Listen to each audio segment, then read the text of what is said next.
So, this is something new. We are going to start a series where I would be interviewing people that I know from my life and I would be asking them questions in order to understand their outlook of life. And given that I really love talking about life theories, this is something that I'm really very excited for. Hi everyone. So today we have with us Akshi. She was my senior in college during our undergrad and we were roommates for one particular semester. And I won't be telling much about her because I want her to introduce herself. So let's just start with it. So Akshi, can you just tell us something about yourself?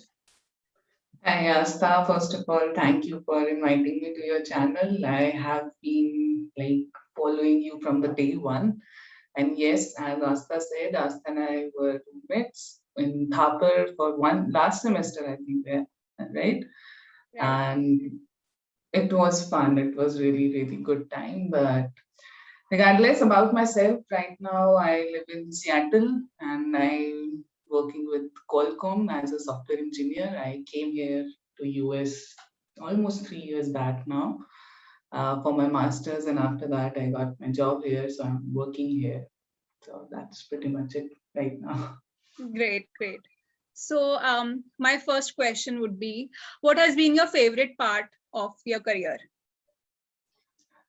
Favorite part, I think, is actually the satisfaction that I get at the end of the day of being able to solve something or build something in computer science. Uh, Actually, I had my undergrad in electronics, basic electronics, instrumentation and control, which is totally different field as compared to computer science. Right. But my on-campus placement was in software engineering, and I always wanted to go into software engineering. And I think somehow it was in the back of my mind to be able to code and understand code and how wonderful it is. And I think that still stays with me, and I find I like that's the best part of my career. I think to be able to have a problem in hand and be able to find a solution to it through code. And I So think yeah. that's a very rare feeling. I can say from my experience. So I'm glad that you have that feeling with you every day. Yeah, there are ups and downs, but yeah, Yeah, of overall, course. that's the Mhm. satisfaction again. So my next question is, what are the challenges that you faced as an Indian student in US? Uh, there are many to start with, but I'll just talk about a few that I personally feel is relatable to me, few others or like my fellow Indian students as well when I was there. I think the first difference is the culture shock that you get, like being from India and moving to the Western world, and that to United States. And there's a lot of different in terms of like culture, how you have been brought up, and how things are and how they function right here. So I think the natural instinct would be adaptability, or like the struggle would be to be able to adapt. That's one, I think. The second one is you are like totally independent. You will have to work everything from chopping your onion to like submitting your assignment and doing your job. So from A to Z, everything you are responsible for every work that you do. But I think I feel that there was so much support when I was in India. We have family around, and we have other house helps and other people helping, siblings and parents. So there's comfort at home, but Right. like being away from home is another big challenge, I think. Like not being able to like see your people or be with your family, missing out on major events of like festivities, especially like Diwali, Holi. You won't be able to come like as frequently as you can when you are in the same country. So I think these are the few struggles that I personally went through, and I think is much relatable to other folks as well. And that is definitely ongoing. Yeah, it is still ongoing, but yeah, as I said, adaptability is the key. Earlier, the few things which were harder, now they seem like, okay, I can do it. But yeah, I'm not still there. It is still a struggle, like, especially in this pandemic, not being able to meet your family and staying away for this long. This is also my first time, but yeah, hanging in there is the only option, and I think Right, everyone needs to do that right now. So yeah. right. So my next question, if you were given a choice to undo and retake any decision related to your professional life, what would it be? Okay, that's a good question. uh, I think rather than going back and changing my decision, I would rather do things a bit differently in terms of like when I was looking out for job, my criteria was not in specific domain. Like I was just targeting a general umbrella of computer science rather than like, okay, this is back end development is something that I want to do.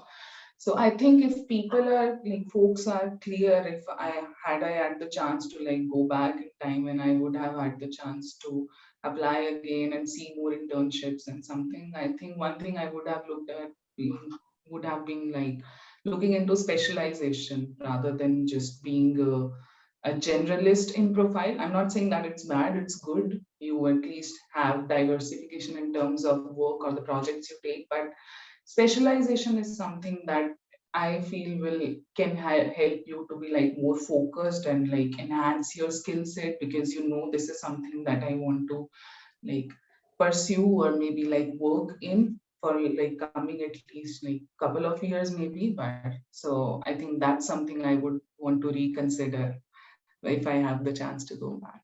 Right, Otherwise it's a fun, right? You always learn. I think that's the only thing you want. right. So, what has been your favorite part of the day in the last more than 1 year of staying at home? Favorite part of the day. I am a big foodie, so I look forward to when I'm able to finish my work and cook something good for myself. And there are days when you feel okay, not much progress has been done. I'm not able to progress much on the work front. So you need something comforting, and I think my food or cooking has something been which has been a great escape for me. So I do look forward to my dinners and my breakfast. So because it's COVID, right, going on for the past 1 year, you don't have much chance to go out and you don't have the luxury to like sit out with people, hang out with them without any worries. And I think the best you can do being at home is like do something that you love. It can be either reading, pursuing any hobby, and in my case, it's food. So that's the best part of my day. I think I can pretty much agree on that. That has been my favorite part of the day as well, eating. Yeah, totally. Okay, what has been your least favorite part of the day in the last 1 year? I think the routine, which has been somewhat different, like getting up from the bed and just right away you have to go to work, other than like chopping off all the other errands in between, getting ready and then traveling to office and stuff. I think I'm missing on to that action or that fun in my life. I think it's just one routine in the same space, and it's understandable because it's how the time is right now. But yeah, a bit change would be something like I'm Right. looking forward to. I can welcome. So I think that's the initially it was just fine, but now it has become very monotonous. So we all want that change. We all want to go out, meet people our age. What is your single biggest fear? biggest fear. I think right now I feel that one thing or the other is happening in term whenever since the COVID has started. I think my new fear, which has like which is like coming up lately, is that not being able to be reunited with my family. I think like on the after coming to US, I haven't had the chance to go back, and I think this is growing up on me. Like there are doubts coming in about would I ever be able to go back to India and be with my family, or it seems like a luxury to me right now. So I think that's one fear that I have. Other than that, I think for me it's just like life comes in waves, and I don't think there's something to be worried or like be fearful of. So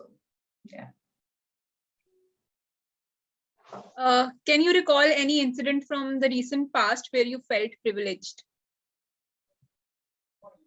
Yeah, I don't know if it's something like privilege or something, but in terms of how US has been doing with vaccinations and how the situation is in our home country, I think if we compare those, then yeah, definitely in terms of having timely medication or like vaccination drive going on better in United States, it's something that I felt privileged. But yeah, India is doing good as well, but Yeah. that's one area will be there soon. Right. Okay. So mountains or beaches? Mountains, I'm surrounded by them a Ah. lot of times. Okay. How do you think your relationship with your parents has changed over the period of your life? I think you don't just grow like in age. I think what comes naturally with you is maturity, and that's how I see my relationship with my parents as well. It has grown with years, and like it has become more mature. We are more open. We understand each other's viewpoints because it's not just there was time when they were our age or the age I am, and there's a time with I will be of their age. So I think being able to merge those two experiences of the two generations is something that we have learned gradually. So far, yeah, I have seen my relation being more friendly, being more open, and yeah, I think that pretty much sums up my relationship with my parents. Like it's amazing. Like we talk about everything. The general awareness, being able to like openness to be able to share your thoughts, even if you're feeling low, or even if you are like high in terms of joy or anything.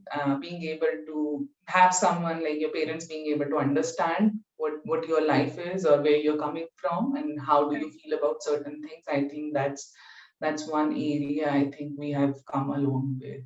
And I think this transition of from parents to friends, this happened in our 20s. I think you would agree. True, exactly. Yeah, I totally agree to that. I think teenage has been a typical teenage era, but Right. 20s has been amazing to be like Right. parents start seeing you in a totally different sense. They understand that their kid has grown up. And I think that's a pretty good start. Like I think they take an initiative rather than the children do. Right. I understand.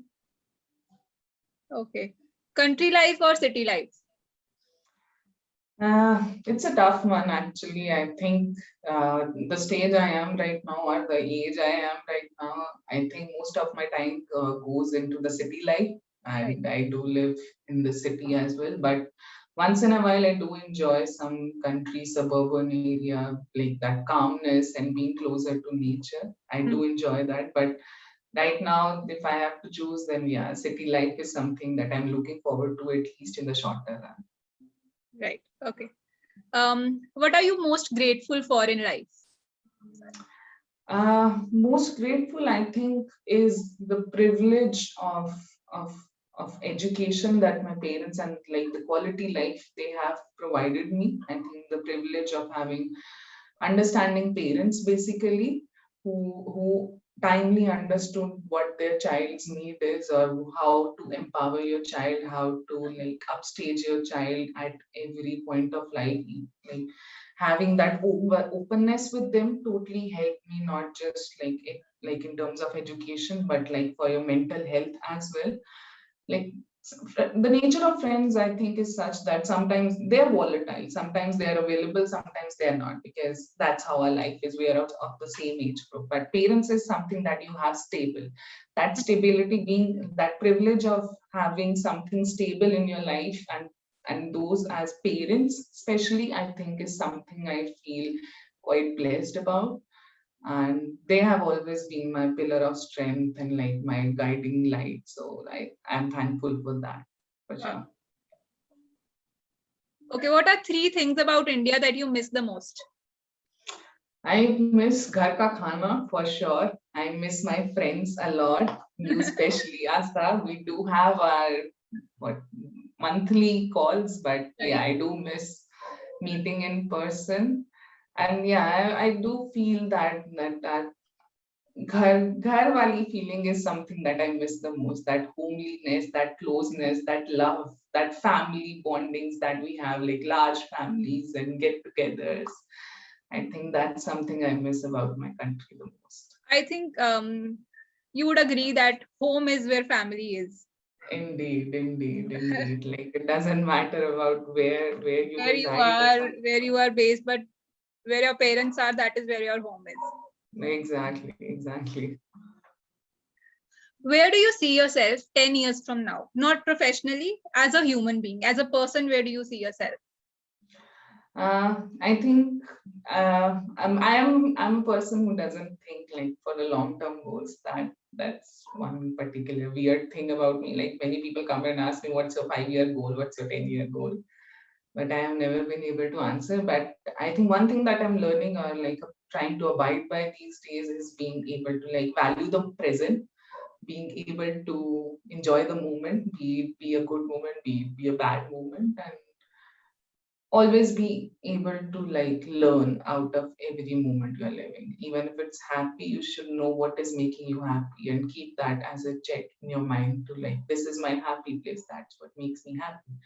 And that's what I want to continue in my like next coming 10 years as well, being able to value my present because that's the only time you have, I think, and not worry about the past, what happened in the past. And I know it's too bookish to say it, but I think one step at a time, I will be Right. there to be able to cherish every moment that I'm in.